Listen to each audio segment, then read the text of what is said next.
दोस्तों इस वक्त की बहुत बड़ी खबर आ रही है जहां पे भारत के प्रधानमंत्री नरेंद्र मोदी ने तारीफ किया भोजपुरी के खेसारी लाल यादव जी का।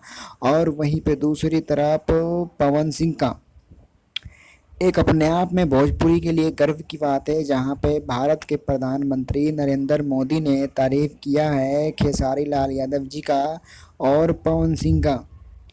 जी हाँ दोस्तों, बिल्कुल सही सुना आपने। न्यूज़ अभी खबर नहीं आ रही है कि खेसारी लाल यादव और पवन सिंह का मोदी जी ने तारीफ किया कि इन्होंने कहा कि भोजपुरी के मान और सम्मान की बात है जो कि ये दो कलाकार जो पूरे इंडिया में ही नहीं पूरे विश्व में भोजपुरी का नाम आगे बढ़ा रहा है।